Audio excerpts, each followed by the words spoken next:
Let's look at a picture now of a man in the Old Testament, Job, who was a model as a priest of his family. We look at the opening chapter of Job,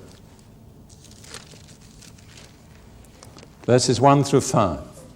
There was a man in the land of Uz whose name was Job, and that man was blameless and upright, and one who feared God and shunned evil.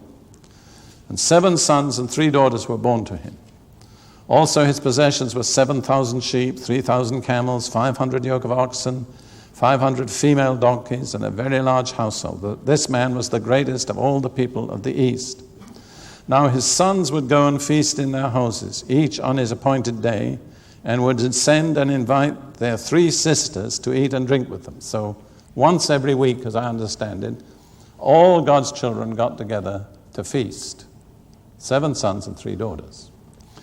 Now Job knew their practice, and this is what he did. So it was, when the days of feasting had run their course, that Job would send and sanctify them. And he would rise early in the morning and offer burnt offerings according to the number of them all. For Job said, "It may be that my sons have sinned and cursed God in their hearts." Thus Job did regularly. Now that's the Old Testament pattern of intercession. It's offering sacrifice for every member of every one of your children. And when you offer the sacrifice for them, you claim on their behalf the benefits of the sacrifice. It says Job sent and sanctified them. I really don't know exactly what it means, but I think it means that in some way Job let them know that he had claimed the benefits of the sacrifice on their behalf. That's the picture of intercession, claiming the benefits of a sacrifice on behalf of those for whom you are praying. Of course, the sacrifice for us is the sacrifice of Jesus. So intercession for our children is really, in a way, claiming the benefits of what Christ accomplished on the cross by his death on behalf of our children. Now, you might say, if you were a little bit cynical, well, it didn't do much good, because in one disaster, all his children were wiped out. Now, here's one of the cases where you need to read the Bible carefully. I'd like you to turn with me to the closing chapter of Job. And James says, consider the patience of Job and the end of the Lord. In other words, don't form any conclusions till you've read the end of the story.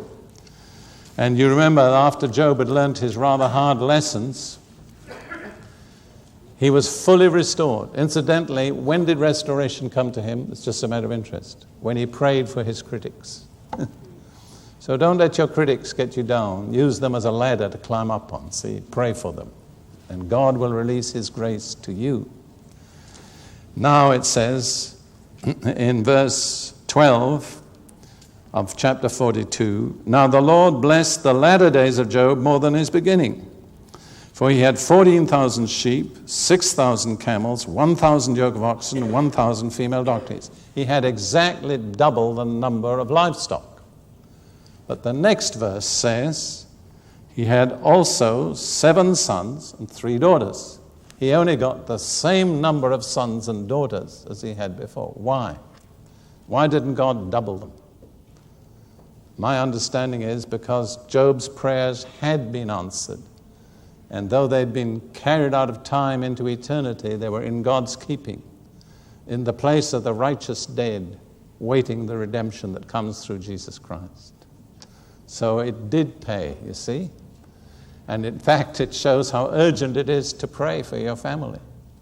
Job had no idea that a disaster was coming in which the whole family would be carried off in one moment. But his prayer prevailed. Let's never look just at the results in time. That's a great mistake of contemporary Christians. The ultimate results are in eternity.